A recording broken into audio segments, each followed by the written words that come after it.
नमस्कार बच्चों, एडुविला point channel में आप सभी का स्वागत है। आज हम करने जा रहे हैं कक्षा 10 के हिंदी की वर्कशीट नंबर 37। बच्चों, हम लोगों ने पिछले कार्यपत्रिका में वाच्य को समझा और उसका अध्ययन किया। आइए हम वाच्य रूपांतरण का अभ्यास करते हैं। वाच्य क्या होता है? मतलब कि वाक्य में क्रिया किस भाव से चल रही है, वह कर्ता के अनुसार चल रही है या फिर कर्म के अनुसार चल रही है या भाव के अनुसार चल रही है, किस पर वाक्य का नेचर निर्भर करता है, उस चीज़ को हम लोग वाच्य कहते हैं। और कैसे इसका रूपांतरण किया जाता है, चलिए इसको देखते हैं। तो यहाँ सबसे पहला प्रश्न है कि शशांक बाजार जाता है, इसको कर्म वाच्य में बदलिए। तो शशांक बाजार जाता है, यह कर्तृवाच्य का शब्द है।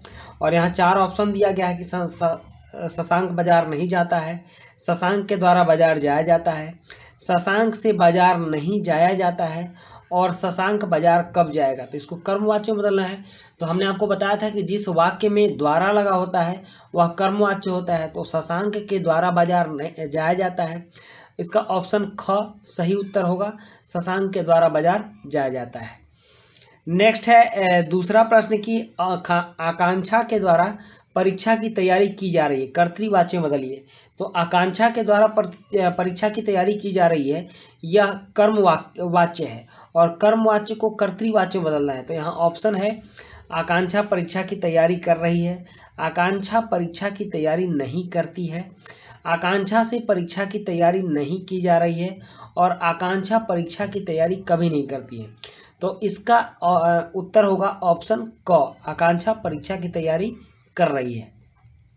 क्योंकि कर्तृवाच्य का मतलब कि जिस पर कर्ता का भाव पड़े, कर्ता की प्रधानता जिस वाक्य में हो, उसको कर्तृवाच्य कहते हैं। अब नेक्स्ट है तीसरा प्रश्न। तीसरा प्रश्न है कि मैं नहीं गाता हूँ, भाववाच्य में बदलिए। मैं नहीं गाता हूँ, तो मेरे द्वारा गाया जाता है। ख ऑप्शन है मुझसे गाना गाया जाता है, ग है मुझसे गाया नहीं जाता, और घ है मैं गा ही नहीं सकता। तो इसका उत्तर होगा मुझसे गाया नहीं जाता। यह ऑप्शन ग इसका सही उत्तर होगा। और फिर है प्रश्न 4 कि कलाकार मूर्ति गढ़ता है, यह भी कर्तृवाच्य है और इसको कर्मवाच्य में बदलना है। तो इसका ऑप्शन है कि कलाकार मूर्ति नहीं गढ़ता है, कलाकार द्वारा मूर्ति गढ़ी जाती है, कलाकार ने मूर्ति नहीं गढ़ी, और कलाकार से मूर्ति गढ़ी नहीं जाती है। इसको कर्मवाच्य में बदलना है। तो इसका ऑप्शन होगा ख, कलाकार द्वारा मूर्ति गढ़ी जाती है। नेक्स्ट है उसके बाद प्रश्न 5 कि बच्चों द्वारा चित्र बनाए गए, कर्तृवाच्य में बदलिए। तो बच्चों द्वारा चित्र बनाए गए, यह कर्म वाच्य का शब्द है, वाक्य है, और इसको कर्तृवाच्य में बदलना है। तो बच्चों द्वारा चित्र नहीं बनाए गए। दूसरा ऑप्शन है बच्चे चित्र नहीं बनाते हैं, और ग है कि बच्चों ने चित्र बनाए, और घ है कि बच्चों ने चित्र क्यों बनाए। तो इसको कर्तृवाच्य में बदलना है। तो यहाँ ग ऑप्शन होगा इसका कि बच्चों ने चित्र बनाए, यह इसका सही उत्तर होगा। अब है यहाँ पर छठा प्रश्न कि अपनी पसंद के 5 वाक्य लेकर उन्हें वाच्य के तीनों भेदों में बदलिए। तो यहाँ देखते हैं कि उसको कैसे बदला जाता है।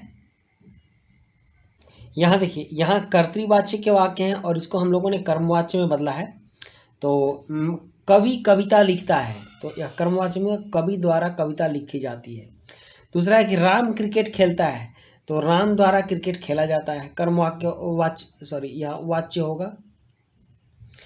अशोक ने सड़क बनवाई, तो अशोक द्वारा सड़क बनवाई गई। उसके बाद है मैं गाता हूँ, तो मेरे द्वारा गाया जाता है। नेक्स्ट है 5वां कि सीता घर जाती है, तो सीता द्वारा घर जाया जाता है। ये हुआ कर्मवाच्य से कर्तृवाच्य से कर्मवाच्य। इन्हीं का भाववाच्य देख लीजिए आप यहाँ। कवि से कविता नहीं लिखा जाता है, राम से क्रिकेट नहीं खेला जाता है, अशोक से सड़क नहीं बनाई जाती है, मुझसे नहीं गाया जाता है, सीता से घर नहीं जाया जाता है। तो इस तरह से हम लोगों ने एक 5 वाक्य लेकर उसका कर्तृवाच्य से कर्मवाच्य और फिर भाववाच्य में परिवर्तित किया। तो इसी तरह हमारी ये वर्कशीट कंप्लीट होती है। वीडियो अच्छी लगी हो तो लाइक सब्सक्राइब कमेंट जरूर कीजिएगा। मिलते हैं नेक्स्ट वीडियो में। Thank you.